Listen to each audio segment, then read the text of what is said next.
This episode of Keys to the Shop is brought to you by Prima Coffee.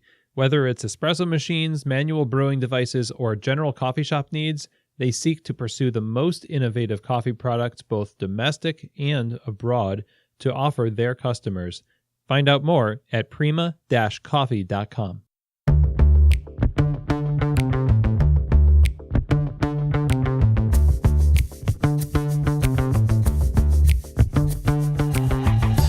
This is Keys to the Shop, episode 53, Building Trust and Community, with Reggie Elliott. Hello, everybody, and welcome to another episode of Keys to the Shop, where we give you insights, inspiration, and the tools you need to grow as a coffee service professional. My name is Chris DeFirio. I'm your host for the show.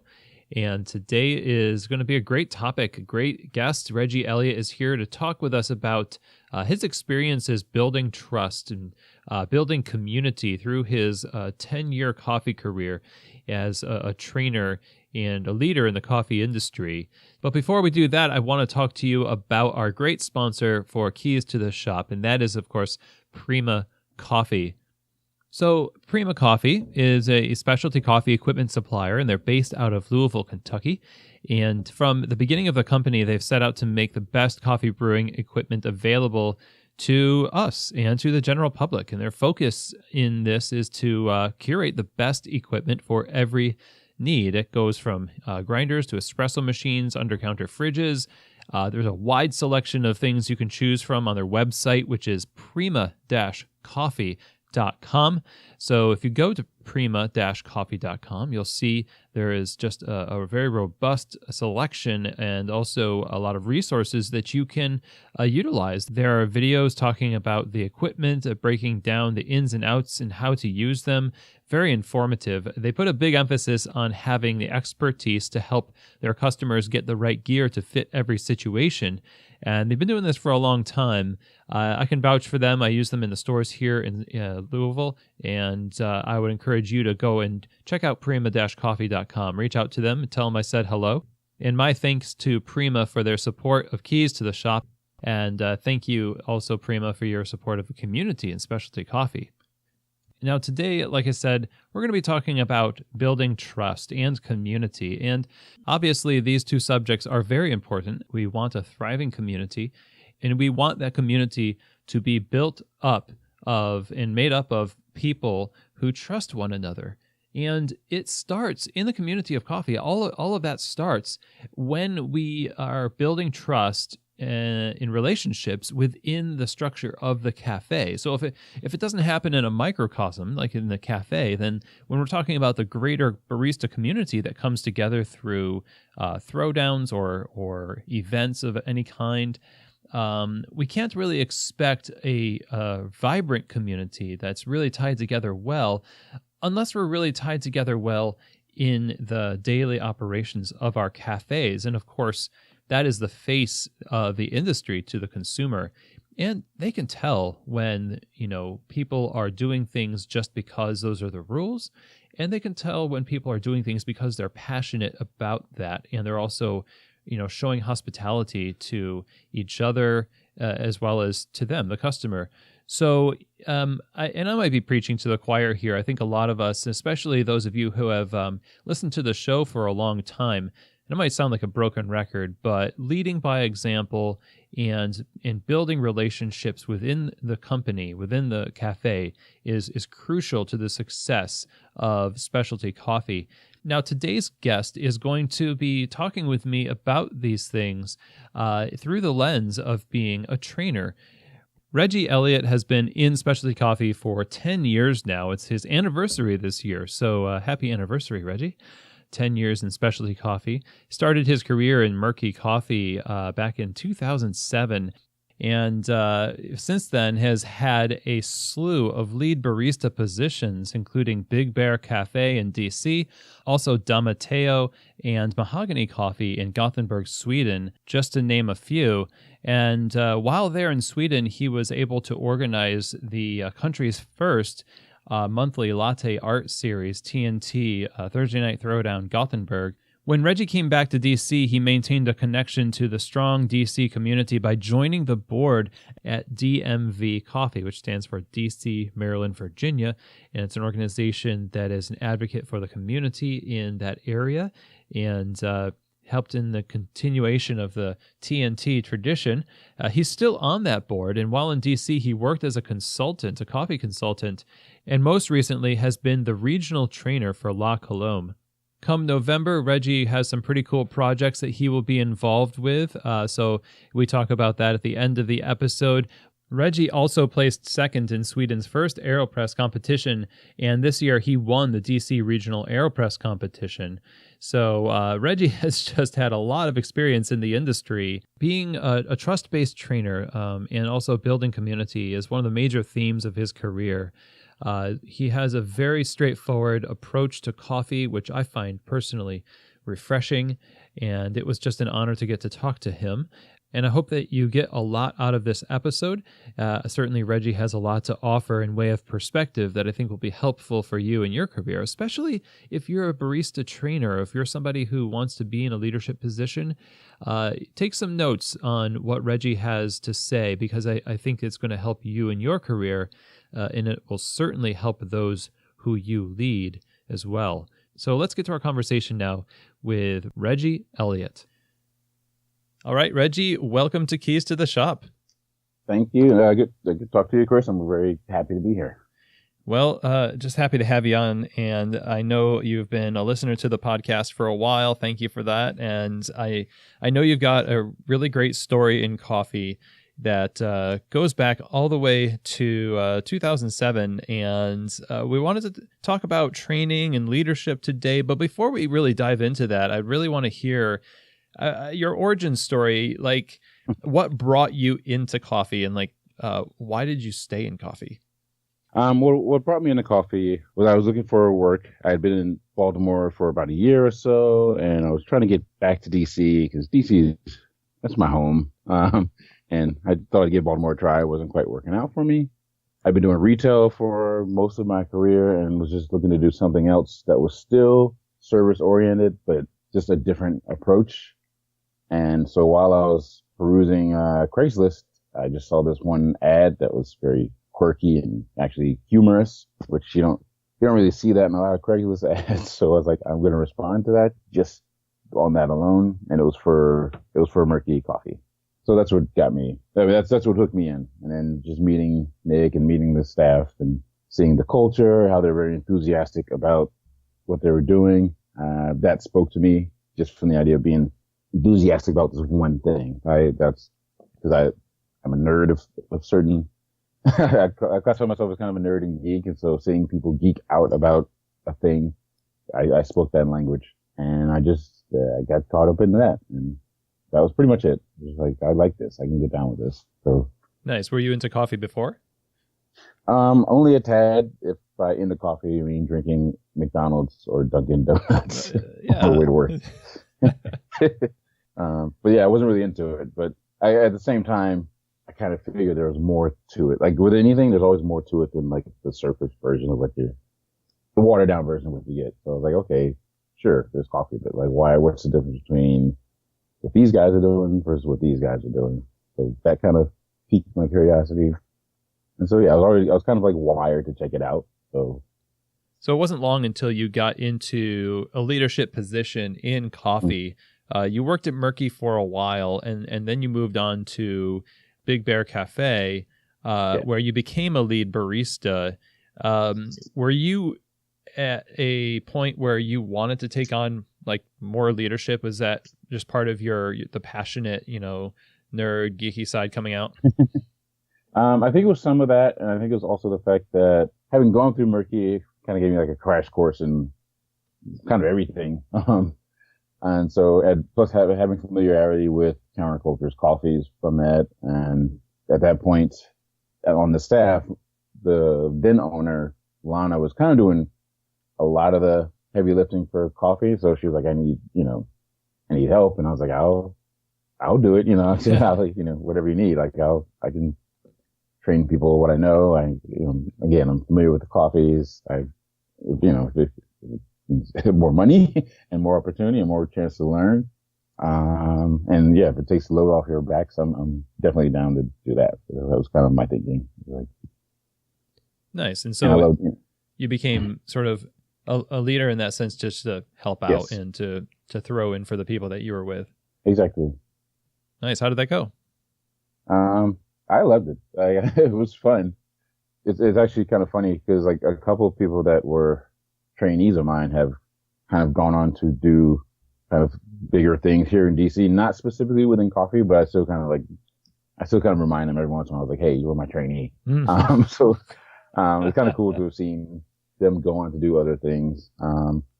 That I think that's something that I kind of carried from Murky, and I've carried it through my career. Actually, I've always tried to help out other people because I got an opportunity, and I think it's all about sharing those opportunities and pushing people forward, encouraging them.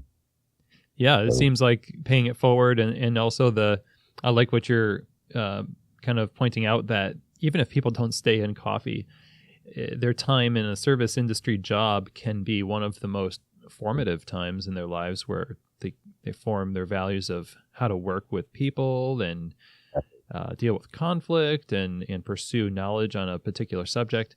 So you probably had a huge part to play in the core values of some of these folks that went on to do great things. I hope so. I mean, they still, I see them down around DC every once in a while, and we always kind of reminisce, and they're always showing me love. I'm always showing them love. So yeah, I think that's a big part of it. They seem to have appreciated it. So, well, it wasn't too long until you switched. You kind of went to a completely different coffee culture when you went from DC to Sweden. What was that transition like? that was a pretty hefty transition for a number of reasons, not just on a pure cultural level, but I don't know if I mentioned this in the bio, but the reason I went there was I was about to become a father for the first time. So that was Nice. as big a shock as anything, as big a change in my life as anything. So, yeah, so trying to take all that in all at the same time, it was pretty big. And luckily, thanks to going back to Murky, thanks to Nick, he kind of reached out for me and gave me a connection, with Mateo. And that kind of helped give me something to kind of like call my own and kind of like, all right, this is my little groove. I'll keep doing this coffee, because it's still, at that point, it was still kind of a coffee thing. I liked it, but I had no idea I was going to make a career out of it at that point, but I was like, all right, I've got this skill set. Swedes love coffee. So just a bit. Just a little bit. So it was a skill set that I could use and can continue to use even in the country where I didn't know the language at all. So that, espresso is espresso, and no matter how you say it, no matter what your native tongue is. Thankfully, yes. Except for when it's espresso. Yeah, exactly. I don't know what the language that is. That's some weird. So that was kind of the moment, it sounds like, where you decided that you're just going to keep going with coffee and make it a career? More, yeah, that's pretty much it. Like, it kind of sold me that this is something I like doing, and something I can do that I'm good at. And I think that was part of it too. It's one of the first times I had like a skill set, like something I could do with my hands, that I was really good at doing. And also I studied film coming up, and I always thought that was going to be my thing. And once I kind of made the decision to put that on the side, coffee very easily kind of filled that gap as far as being like something passionate. That's what I was passionate about, something I loved doing, something I was good at. Interesting. It very easily replaced film. You gonna make any coffee films? No. Who knows? Maybe inspiration will strike at some point. It's a lot easier now than it was then. I can just do it on my phone these days. So Nice. Who knows? Cool. Well, we're glad to have you as a career coffee pro. Great. So, Thank you, Sweden, and Nick Cho. And Nick Cho. So you started making some efforts for the community in Sweden, for the barista community, in the form of TNTs. And Exactly. I guess they were happening around DC just as you were leaving. Yeah, pretty much. I think the first TNT in DC took place. I want to say it was like the week that I was about to leave. It was literally like right at that time that I was moving to Sweden. And so, but I still kind of followed what was going on through social media, and I kind of missed out on it. And it was kind of cool to kind of watch it and be like, well, okay, if these baristas from this shop and this shop and this shop are all hanging out at the same place and they're just making latte art, seems to see the same faces showing up there. Maybe I can just do that here.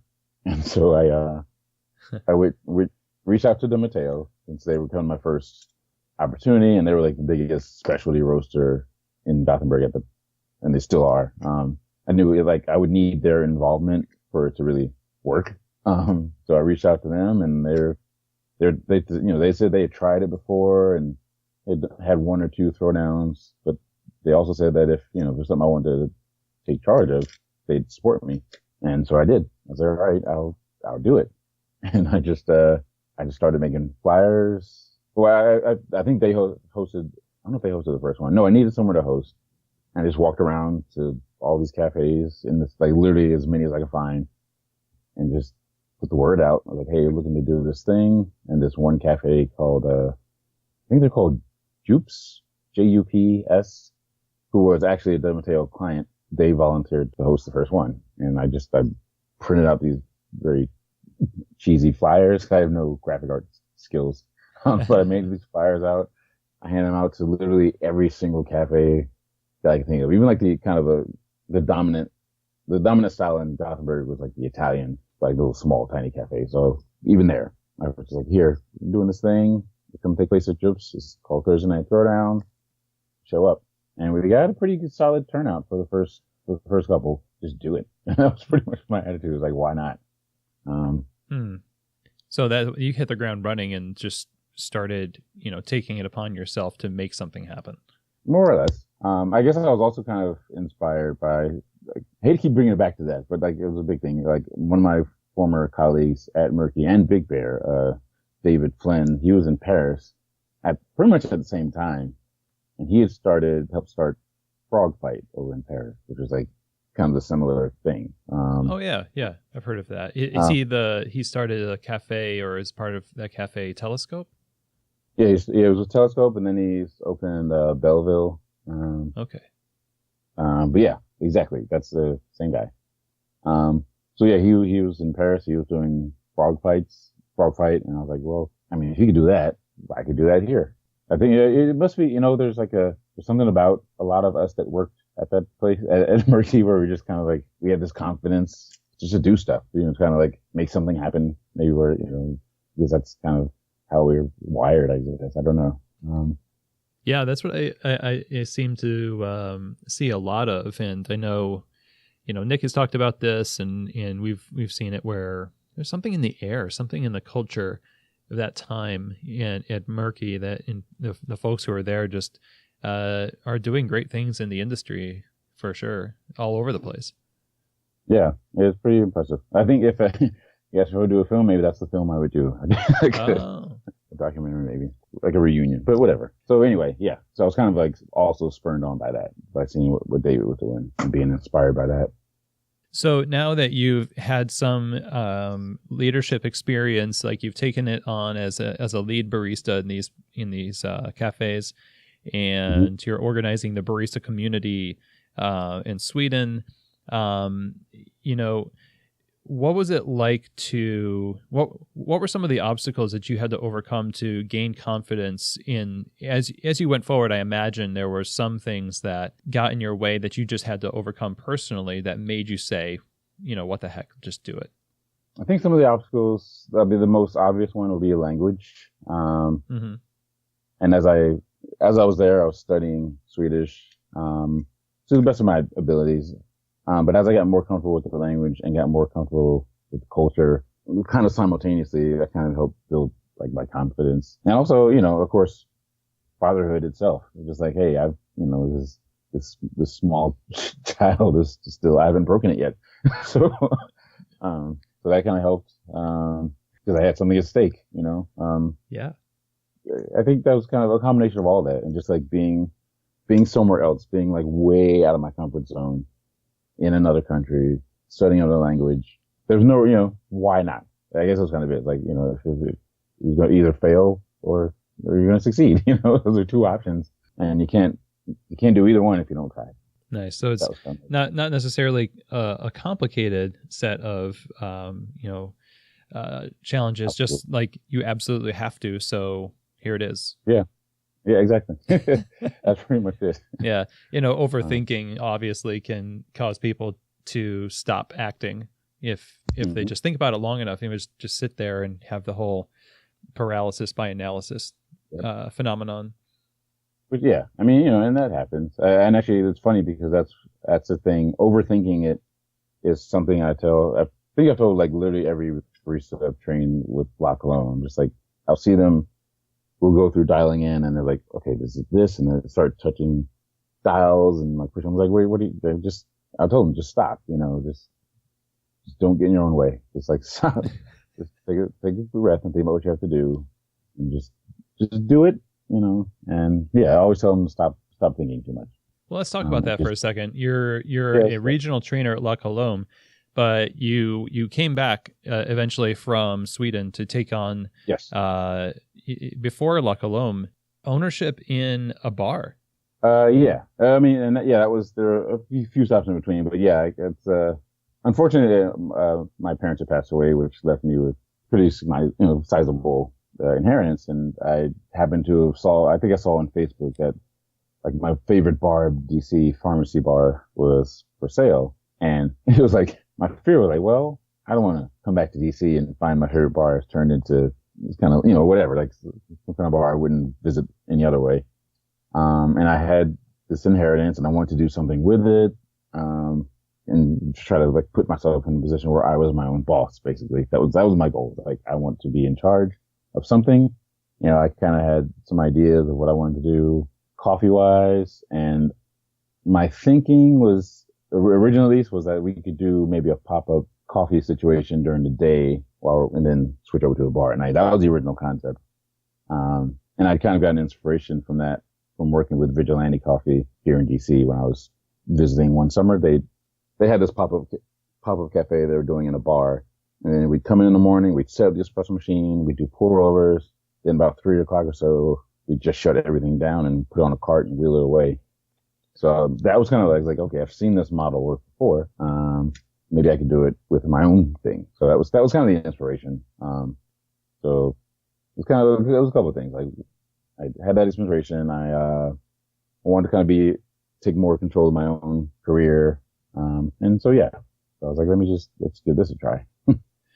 Man, it had to have been such a hard situation in, the emotional toll that taken on you, but also coming back to reacclimate to, life in the States, but then being confident enough to just strike out on your own in that way.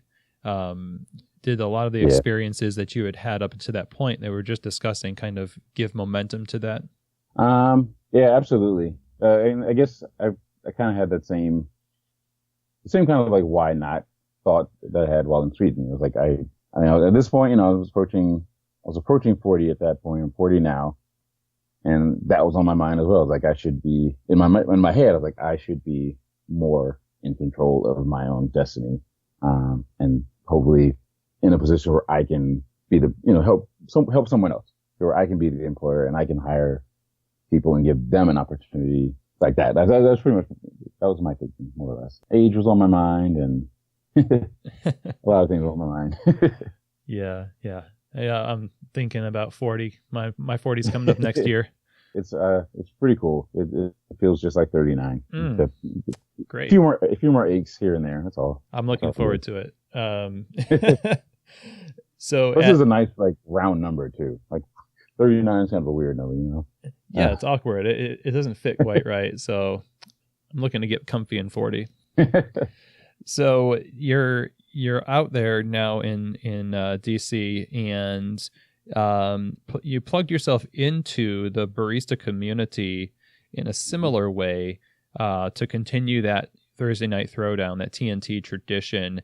Right. You started by becoming a board member of DMV Coffee. What is DMV Coffee? DMV Coffee is sort of the modern kind of evolution of what started off as just like, as when they were doing the TNTs back in the day, it kind of became DMV Coffee. DMV, of course, stands for DC, Maryland, Virginia. And it's just kind of a grassroots organization that with a focus on building community, and kind of being a resource in the area for baristas, and for an opportunity for baristas to grow, to learn things, to build some camaraderie, and just kind of an outlet, just we all go to work, make drinks all day long. It's not always fun. So the TNTs are kind of a way to just have fun, crack some beers, have some fun, talk some trash, joke around. Sometimes we have DJs. But yeah, it's all about the community. We have a Facebook group that we use to share our events, and that's become another forum for baristas to post, coffee shops to post job listings or whatever, and just share news or whatever it is. The idea is like we're just a forum and an outlet for the DC community, coffee community. Yeah, it's interesting that it sounds really cool, and the outlet part of TNTs. And I've said this about throwdowns myself, throwing some shade on it a little bit, just because, there's part of me as somebody who's done training and educating, and was just like, well, what's coming from it? And I have to like smack down that old man and part of me, that whole yelling at a cloud thing. And realize that baristas don't have the kind of third place that they provide for their customers. Mm-hmm. And that kind of functions that way, I guess. Yeah, that's exactly it. Cause I don't, when we compete, I'm too busy I do a lot of the social media during the events, a lot of the Instagramming and Snapchatting. And like a lot of my baristas they'll say, are you going to pour? I'm like, no, I'm not going to pour. That's for you. And as I tell them, I never pour the throwdowns unless we like need to fill like a slot in the bracket, Right. From my perspective, and for most of the people on the board, it's supposed to be an outlet for everyone else. And we're just kind of helping coordinate that. So I'd rather let someone else get in there and try to win. We don't need it. It's not for us. It's for them. So now you're just plugged in, and eventually you became associated with La Colombe and became the regional trainer. Yes. What has that been like? That's been pretty cool. The job I was working, the consulting job I had before La Colombe, it ended not ideally, and for better or for worse. So La Colombe kind of came around. I was looking for something else, and they were in the process of opening. They just opened one shop, and we're about to open another one within the new year. So they're looking for people. I've known a lot of the baristas there because they always come to the throwdowns. They always host, they'd always hosted the best throwdowns. So I was already familiar with the people. I was like, well, you know what? You come up, you're like, I'm not going to do the corporate thing, whatever, blah, blah, blah. But, Blackcone's been a family more than like anything. And that I connected to that pretty instantly. Like they were very opening to me. They're very happy to have me on board. And yeah, it's been more than anything. It's just been like a year of like hanging out with an extended family. Which is kind of cool thing about being the regional trainers. I'm not tied into one cafe. There's 5 cafes here in DC.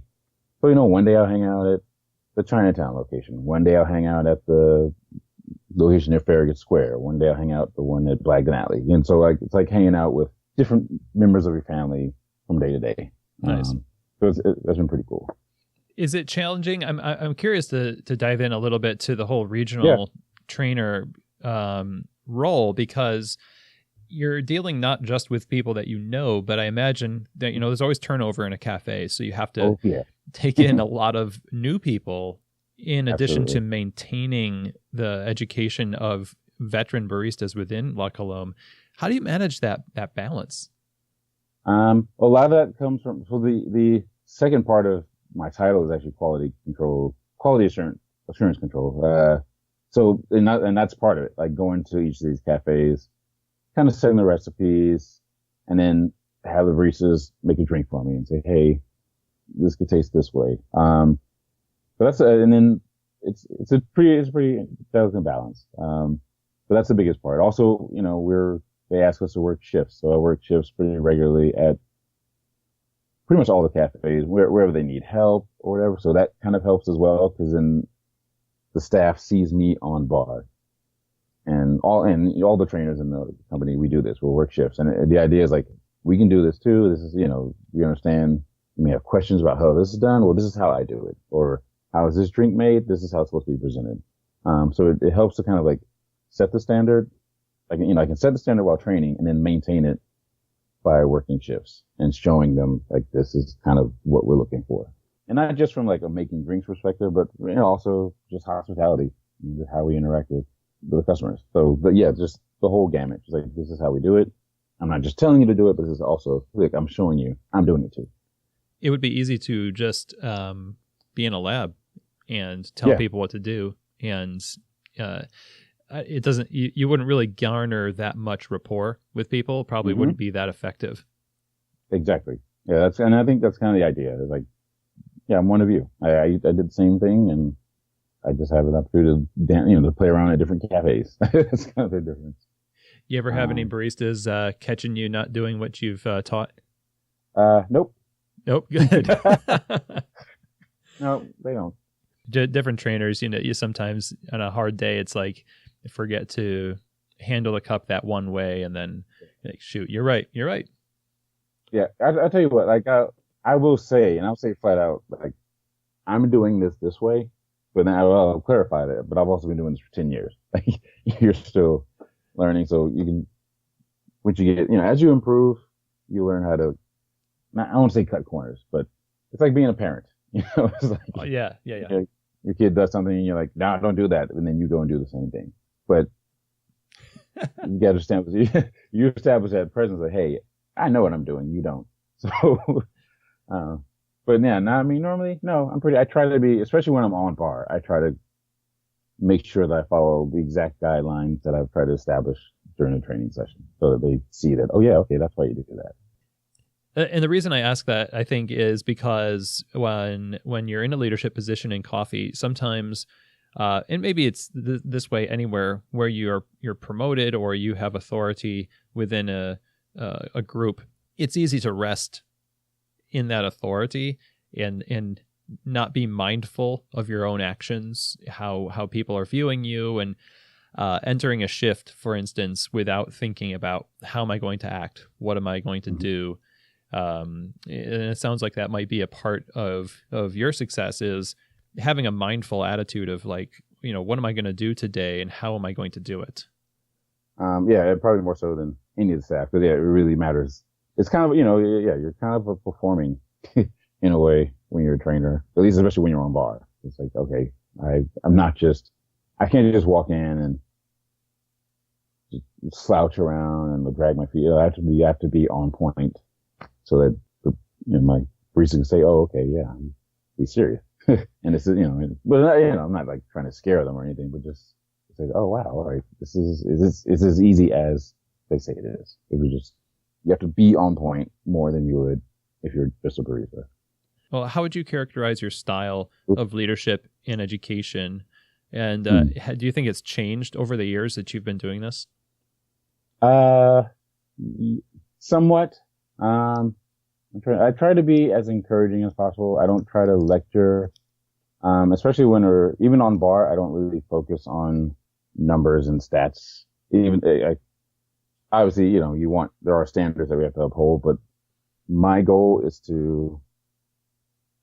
I approach every training session as like, I just want people to feel comfortable and I want them to feel confident, and I don't want them to think too much. So I just kind of like, I guess my approach is just try to be more encouraging. I guess more nurture than nature, I guess. And I do think it has changed. I think when I was at Big Bear, I was trying to impress. So, I was tamped this way, these numbers, yada, yada, yada. And as I've gone on, and I think a lot of that comes from having worked in two different cultures and kind of seeing that in the end, what matters is what ends up in that cup and the experience that the customers walk away with. So I think that matters. I place more emphasis on that, on like the final product, on what we're presenting. I just try to be like encouraging. I'll ask at the end of every session, I was like, do you feel like you've learned anything? Is there anything you're missing? Do you have any questions? And there's like always a little like rap session I have at the end of every session, because I don't want to be like, do this, make it these numbers, and then that's it. You're a robo barista. No, I just want them to feel comfortable, and I want them to feel like they matter, and I want them to feel like they add value to the company and to their coworkers, and that's yeah. I think my approach is more personal than it is like technical. It sounds like the same kind of approach that we would take to taking care of a customer. Yep, exactly. That's a big thing. And again, it's again like going back to having gone to Sweden and back. Hospitality doesn't just start. It's not just the interaction between the person behind the clerk counter and on the other side of the counter, but it's like hospitality. You got to be hospitable to each other. You know, let's be it starts from the top down. And if you're not hospitable to your staff, then why are they going to be hospitable to their customers? It sounds like part of the way that you take care of the people that you're training is, like you're talking about having them focus on simple, not overthinking it. At times, to go back as, I'm a dad as well. And, like my son does not understand when I say no. And I don't mean to demean, I don't think you do either. It's just baristas aren't children. Sometimes they are compared to, sometimes they are as old as we are. But the point is that caring for somebody in a leadership position, maybe it could look like withholding something that somebody believes that is best for them, but you've been around the block and know is not necessarily going to give them the thing that will serve them best. Absolutely. Here's an example of that. And unfortunately, this barista wasn't able to stick around with the company, but it was a young lady. We went through a training session, and I was trying, I had kind of my technique, and she's like, but why? And she had all these questions and kept trying to get further ahead. And I was like, well, hold on. Let's focus on this one part here. And I think one of the sessions I had done, we're using Mythos Climbers. So I closed the gate and I filled the hopper. I closed the gate so the beans would not fall into the chamber. And sometimes I'll do that at the beginning of a session just to it's kind of a test, And so she went and, she put the portafilter on, nothing came out. And I was like, okay, so let's look at this. Why is this happening? And she was like, well, tell me what's wrong with it. I was like, well, no, okay, yeah, we're going to get to what's wrong with it, but let's start from the bottom. Like, what's happening? There's no grinds coming through, right? And she kept going on. She's like, yeah, but hey, can you just tell me what's wrong with the grinder? I was like, no, I'm going to help. And my goal was like, I'm going to help you figure out what's wrong with the grinder. And it didn't quite work out with this particular trainee, but it has with other trainees. So yeah, that's the thing. And one of my goals is like to just get people to look at things, look at the details, and to figure out how to do it for themselves and not to just follow rules and just follow steps. I think it's better. It'll help them on bar because one day they're going to walk in the morning and they're going to call the manager. Something will be wrong. They'll try to contact the manager. Maybe they won't be able to answer the phone. And then you have to figure it out for yourself. So that's kind of my approach. It's like to get you to learn the steps to kind of figure out what's wrong rather than just being told. I think that's better. I mean, that's how life goes. Yeah, I really like that approach because it, like you say, it provides them a tool they can use when you're not there. Yes. Yeah, that's exactly it. Yeah. I think back to my time in Sweden where I'd go in and something would be wrong. I'm like, okay, especially after I left the Matteo, I was at this place, Mahogany, and it was like this tiny little Italian style cafe. And there you go in, you open it, and you're by yourself until the closer comes in. Or if it's a weekend, you open and you close it by yourself. So sometimes there isn't someone to lean on and you got to figure it out. So, that was like, I probably learned more from Mahogany than I did from any other shop. Cause I was, learning new language, learning new culture, and then also running a shop, not more or less managing it, even though there's an owner, but like I was there from morning till afternoon by myself. Wow. It's like an accelerated education for you. Oh yes, very much. Like you're plugged into those programs in the Matrix where you learn kung fu and whatnot. Yeah, and it was good training for me. It was a great experience for me. I wonder, like, and I feel like I know your answer to this a little bit, but I think about people who are in training positions or consulting positions who, like, what if people don't need me? Will I still be effective? Like the two approaches Yes. to Yeah. feeling the addiction to being needed versus enabling people to, find answers to their own problems. Like, have you ever struggled with that a little bit? And if not, like, what gives you that drive to say you should be independent of me? I think just my life has kind of led me to be in that mindset already. I don't know if that answers your question, but yeah, just like I've been in a situation where, like I said, like I was on my own and I came out all right. And I think that made me a better person. And I mean, oh, and also, by the way, a better barista. It's like, but if you teach someone and you get someone to be independent and learn how to be independent or learn how to figure things out on their own, whether it's something stuck in a hopper or whether the power, whatever the problem is, like, I think it's just better. Like, I guess I've been in that situation.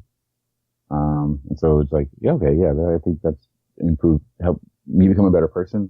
So talk to the managers, talk to the trainers, educators, people who have a position of influence, or even, those of us who are eyeballing the educator position where we're at, or maybe we want to invent the educator position. What do you think are the main things from your experiences over all these years that are the top critical things for a trainer or a leader to have in order to be successful? I think in order to be successful, I think the people that you're working with have to trust you and trust that you're not going to miss it, that you're going to lead them in the right way and that you're going to trust the decision, and also that you trust them. I think that's the biggest thing too, that they'll trust you to be there when they need an answer to something, and at the same time, you'll be able to trust them to do the right thing once you're away. I think it's just I think trust is probably the biggest key.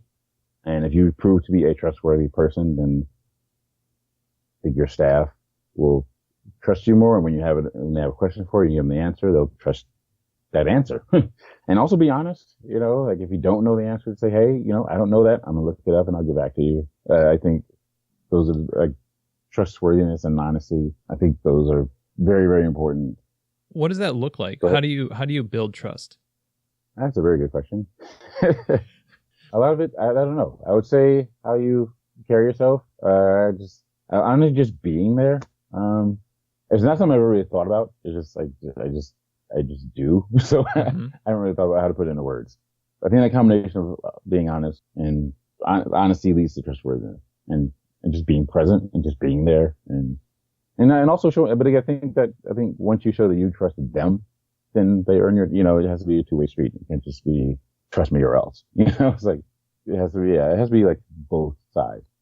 Well, that's hard to do when you're when you're a trainer, because I'm assuming that you're getting paid more by the yes. owners, and there's a sense in which you want to earn your keep, so to speak. And so you want to make sure that the barista is going to do what you say to do, because what if the owner comes in and they see that it's going to reflect poorly on me? I mean, how do you maybe you don't shut that down? I don't know. Like, how do you balance that and trust people also?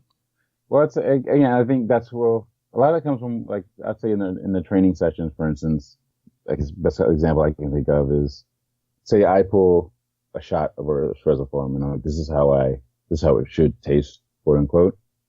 Then you get into them and you're like, you mess up the settings and you help them find their way to that original spot. And so once they work their way through it and they get to the same spot where you started off, for me, that's kind of what helps. So once they end up there, once you show them what there is and then you help them get to there, then like, oh, okay, you're right. This is what it is. Like once they I think just that kind of visual confirmation and just kind of like coaching them to kind of doing it for themselves shows that, okay, yeah, you're leading me in the right direction. And you told me, you said to do this, you suggested doing this, you suggested doing that. And I ended up from point A to point B, just like you showed me what point B was. So I think that's kind of the key. To show them the end product, kind of very carefully guide them through the steps to end up at that same end product. And then they're like, all right, yeah, okay, you do know what you're talking about. And I think that helps establish trust. That's good. That's, it's not blind trust. It's like, I know because I saw you do it, and you're kind of facilitating that trust for yourself by the quality of your training. Yeah, it's easy to say, pull your shot. It should weigh this much. It should be this long because I said so. That's not necessarily a guarantee for quality, and it doesn't necessarily mean that the barista knows why they need to hit those numbers. Because I could do that, and the training session would be pretty boring and not that interesting, but like it would assure that we'd hit the right product. But I'm more interested in like in that kind of interaction and just the interplay and just showing that, hey, I'm going to suggest this one thing, and you can do it. Just trust me that we'll end up at the right place. But I'm not going to say just do this thing. I don't like that. I don't feel I've learned anything if you just tell me to do a certain thing. I think it's more productive if you teach them the steps. What's the old saying? Teach them you give a man a fish to eat for a day, teach them how to fish, they eat for forever or something like that. I think that's better. At least a week. They'll eat for a week. Yeah, exactly. A lifetime. Yeah, longer than a day. Yeah, telling is not teaching. No, not at all. And I actually, not to get too sidetracked, but it's kind of relevant. I think back to when I was going back to high school now. I took geometry, I think it was like the 9th grade, and I'm not a math person, like at all. But I took geometry and like it just didn't make any sense for me. And that's the only class I just flunked it out completely. So I took it again in my 10th grade year, completely different instructor. And this guy, is just something about his style, but he would assign homework, but he wouldn't necessarily like just say, okay, here, I'm collecting your homework. You come in. We would go over the problems in class and say, did anyone have any problems with any of the questions? And at first we were like, oh, cool. We can like get away with just like asking questions all class long. But in the process, hey, we happened to learn geometry. And so like, and he never ever collected a single assignment. And like, but he would just hand out a quiz, and like all of a sudden the quiz was made up of the homework questions. But it's like this idea is like he was more interested in teaching us the steps and having us kind of figure it out on our own rather than just saying, this is the rule, follow these steps, you'll end up here. And it was more like, no, okay, let's think about it. Why is this way? Okay, if you put this number here, what happens? And I got straight A's. So I went from like straight E's, like straight flunking out to straight A's in 1 year just because of the style of teaching, one was more rule based, the other was more like interactive and more teaching the steps than teaching the rules. Man, I love that. I feel like we all maybe have some kind of a story from our past. If we dig down deep into grade school or high school, whenever it was, right. That story that you shared is kind of like 4th grade teacher I had. I got to thank him. I ran into him when I was like 18, and I was in a dentist's office. He didn't know who I was, obviously. But the impact that he had on me, because he was patient to take me through where other teachers were not patient. Every time I approach a training job in my career, I always think back to what worked for me and how to be patient. Like, how do I want people to treat me if I have questions and I am afraid to ask them because I don't want to be judged or made to feel small. Yeah. So it's huge. Yeah, very, very huge. Yeah, and it's funny because I hadn't even thought about that, but I realized it has affected me. That one teacher. So thanks, Mr. Lord, if you're still out there. All right. So, out of all the things you've done, and maybe this is an unfair question, but what are you the most proud of right now in coffee? I think I guess if I'm most proud of anything, is that people keep entrusting me with opportunity. Like I've done enough where I've made a good enough impression that I continue to have opportunities, and that's kind of a weird thing, but I think that's the biggest thing. And that people, and also like that when I go to other shops, that they not to like have to be like I'm famous, but I just like going to other shops and having people say, "Hey, Reggie, what's going on? Like, when's the next TNT?" I really just like the idea that I've helped contribute to this community on like a local level and even like internationally. I like living in Sweden. I met a bunch of like. I go to London every once in a while I was there, and like I just like that idea. That's like the idea of being a part of this community, and that I help contribute what I hope to have contributed in a positive way to it, because it makes me feel now like we have a larger scale version of what I felt at Murky. Yeah, I don't know. I think that's pretty much it. Like that I've contributed positive to the community and to the scene. And also if someone else goes on and does something in coffee, I guess I have to wait a bit to see if somewhere down the line someone like opens a cafe and like, oh man, it's because I had this cool trainer back at La Colombe. I guess. Yeah, you can be the Mr. Lord for some baristas. Yeah, I hope so. Nice. Now, in terms of what you have going on coming up soon here, you have a great opportunity to kind of continue your tradition of contributing to the community and making waves in coffee, or no waves in coffee, depending on. See what I did there? See what you did there. Yeah.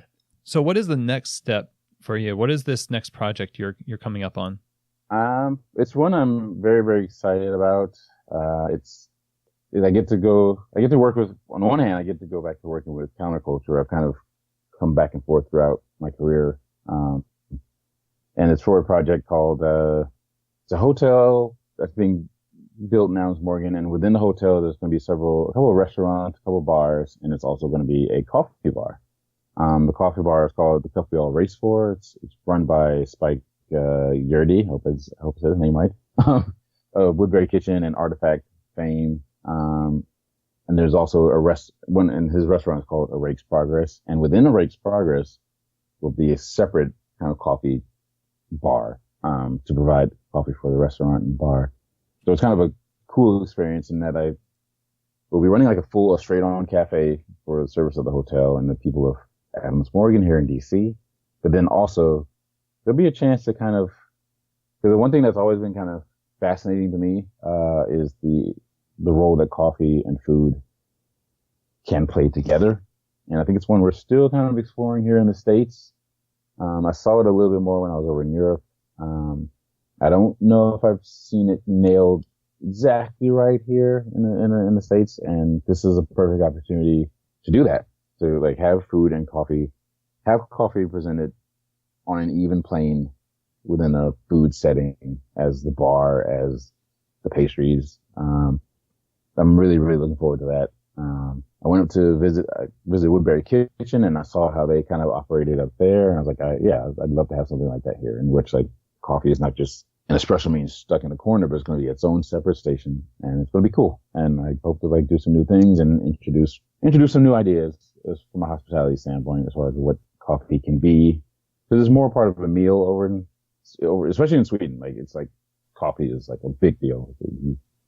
And I kind of want to see that here. And I think we can do it here. The way the food scene is blown up, especially in DC, that's kind of the area where I think is lagging. Hopefully I can contribute to that. That sounds exciting. And from all that you've shared with us today, I think all of us be just expecting great things. So when does that start? Well, I start there November 1st.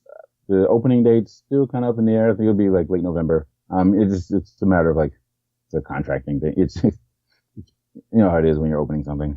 Sure. Yeah. You give one date and it's pushed back like 5 times. Exactly. Sure. Yeah. But I start there officially November 1st. So that unfortunately means my time with my La Colombe family is coming to an end, but they know full well. I've already told them that, they're always going to be part of my family and my overall experience, and I've cherished this past year. Nice. Well, congratulations. That's awesome. So over the conversation, we never mentioned the fact that you're an AeroPress champion, and yes. You were the first AeroPress champion in Sweden, and then recently you won your region for AeroPress championships. And how did things go when you went on? Well, it was fun. Well, first of all, I only placed second in Sweden, but I always like to joke around that the guy that won the Swedish competition, he finished third in the worlds. So basically I finished fourth in the world. That's how but it was fun. I got to go to Seattle, which I had never been to. I'd never even been to the West Coast really. So I got to see Seattle, which was on my list. It was cool. I met some new people. I actually met up with, my La Colombe predecessor, Dave Bice, he was a previous trainer for DC, and now he works with Marzocco out in Seattle. So it was kind of cool to hang out with him and met some new folks. AeroPress is the only competition I'll really do. I've tried Brewers Cup a couple times before when I was in Sweden. It didn't go so well, but there's something about I just love doing the AeroPress competitions because it's so much fun and you don't really know what's going to happen. It's so unpredictable. The top, for instance, like 3 of the top 4 finishers in Seattle, 3 of them were non-professionals. Wow. And one of them, the guy that I think he finished 3rd, he hadn't heard of an AeroPress like 2 weeks before his competition in his region, and he won his region and then almost finished 3rd in the U.S. Championship. Which part of the way is kind of insulting, but the other part I love it. Like I just love that can happen. How and dare he? You won't see. I know, right? But it's kind of that's what I like about the AeroPress. It's kind of it'll knock you down if you peg. So that kind of I guess in a way that makes winning it that much cooler because like you have to be consistent. You just have to be, and I guess what I always tell people. People are asking me, "What's your recipe? What's your recipe?" I'm like, I just do what tastes best, and I just do the same thing I've been doing for the past 6 years. I haven't really changed my recipe. There's nothing fancy about it. It's just I've done it for 6 years. So nice. Sometimes it works, sometimes it doesn't. True to form. Don't overthink it. Yeah, there you go. There you go. Reggie, thank you so much for all of this. This has been really educational for me, and I'm sure for everyone else. How can we just follow you, keep in touch with you, and what you're doing just online? Where can people reach out? I'm on pretty much every form of social media live. And No Wave Coffee is my handle for Twitter, Instagram. I'm probably more active on Twitter than anything. I'm on Snapchat too, if they want. It's No Wave Coffee Co. But yeah, just look up No Wave Coffee, on Twitter, on Instagram. You'll find me. I tweet maybe too much, but that's where I am. Sweet. Well, thank you again for joining us on the show. It's been really a pleasure. Thank you. Thanks for asking me. I'm really honored that you even thought of having me on. And before I go, I want to say up with coffee. That's like my saying, and I want to continue that. I just wanted to get that out there. All right, everybody. Well, I hope you enjoyed that conversation with Reggie. I know I did. I really enjoyed hearing his philosophy on training and all of his experiences organizing his coffee community. So it's obvious that the main theme here is you have to trust your people, and you have to build trust by doing a good job as a trainer. As part of his job as a trainer is to equip people for success in their role as a barista, not to make them necessarily dependent upon him for all of the answers, but to train them in a way that allows them to create answers for their own questions, equipping them with knowledge and problem-solving skills. I really love that approach to training. It's not the approach that everybody has. And sometimes, like we mentioned briefly here, was that people want to be depended upon and so might not train as well as they could. But if you train somebody well, if you lead them well, then you can trust them because you'll see how they respond to that. You'll see how they are competent, they are skilled. Giving trust first, you're probably going to get trust in return. People will take your word more seriously when you tell them something. In Reggie's case, people would say, "Oh, I guess he knows what he's talking about because I was just shown why this works, how to do it, why it works, the ins and outs." Reggie talked about a teacher he had in school called Mr. Lord, who walked everybody through the what and the how and the why of the subject matter, and he passed that class. He not only passed, he got straight A's, and that's the kind of thing that you want for baristas. Even if you're a barista right now and you're not training somebody, I think that eventually you're going to become somebody who is in a leadership role. Reggie didn't start as a barista thinking, I'm going to become a leader. But as you take on this passion of coffee and as you take on more knowledge, you become, I think, naturally a leader. People look to you as an example.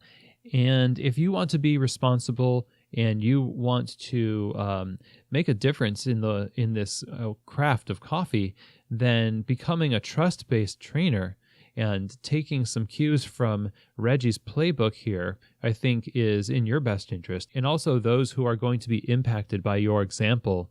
Another thing that I thought was really great was the idea that you don't overthink things. You easily could get inside your own head. You can analyze things where you don't make a move because you don't know that it's the perfect move. But any move is better than no move at all. You have to start somewhere, and none of us are perfect. So act, just do it. Just step forward and be like Reggie when he said that he wanted to help out at Big Bear Cafe in DC. It was his first lead barista position, and all it was he just wanted to help. So he said, well, I'll do it. How many of us are in a position right now where we could help, but we don't think that we have what it takes? I want to tell you that you probably have what it takes. If you are thinking, I want to help, or even that you think you might be able to help, but you're shy about it, you probably are feeling that because you're equipped with at least some knowledge to do good work. It's not a guarantee that it's going to be great, but one of the things that Reggie's story inspires in me is the idea to be a little bit more courageous and stop using analyzing the situation as an excuse for not acting. It basically comes down to being honest with yourself, and that helps you be honest with other people. That's how you build trust. And that's one of the things that Reggie left us with. How do you build trust with people? It's basically how you carry yourself. You have to be there for them. You have to be honest. And honesty, it leads to trustworthiness. The honesty part really resonates with me because as someone who has worked as a trainer and consultant in the past myself, it's always been part of my desire in that process to be honest with people, because I really want people to be honest with me. I don't want somebody to, sort of lead me on and tell me that I'm making really great progress so that I feel great and I feel good about something that I shouldn't feel good about. It's not really going to equip me to do that whole problem-solving thing when I'm by myself, when I don't have a trainer there, when I don't have a manager there. The person who said, you're good, and I wasn't, is the person who I'm going to think of and say, well, why did they say I was in a good place when I actually wasn't? Why did they pass me? Why did they give me my barista certificate or whatever you get for passing your exam or what your shop does, but I'm not equipped? That does not build trust. You're not going to trust that person to equip you, and then you have to kind of go out and kind of get it for yourself. And so then you're in an awkward position where you can't trust the people who are supposed to be leading you.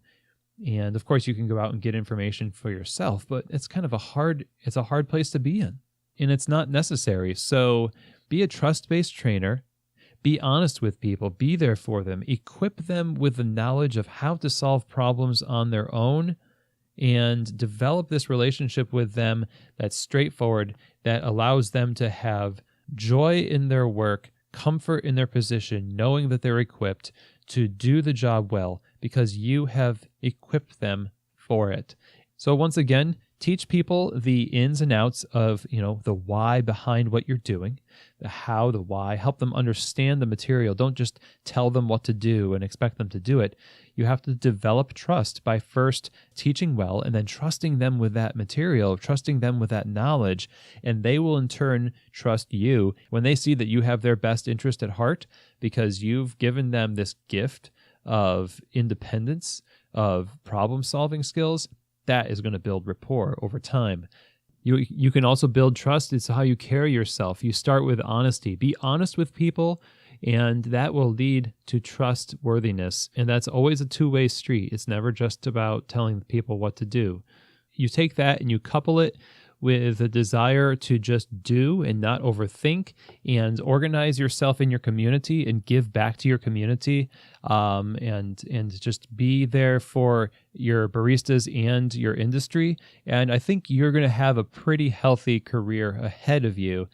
And my thanks to Reggie for helping us understand better what it takes to be a successful trainer and just a successful professional in the industry. These are things that are, I think, universally needed no matter where you are in specialty coffee.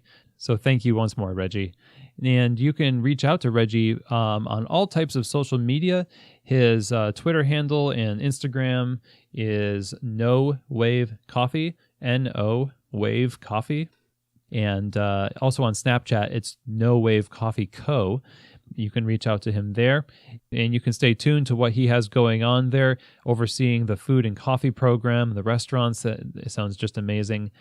So the show notes for this episode are available on keystotheshop.com under the Resources tab. You can just click on the banner and download them as a PDF. It is a download of the main points of this episode for your reference, and hopefully that is a helpful tool for you. And if you go to the episodes page, you can find all of our past episodes there as well. Lots of subjects to choose from to help you grow in your coffee career. And my thanks to you all once more for joining me on the show. It's been a blast. And I hope you all get a chance to build trust and build community where you are. Just an opportunity to use what Reggie has modeled for us in this episode. And I think if you do that, if you take the first step, don't overthink it, just go for it. And I think you're going to be pleasantly surprised. And as always, I hope that today's episode, as well as all of our past episodes on the show, have given you keys to the shop.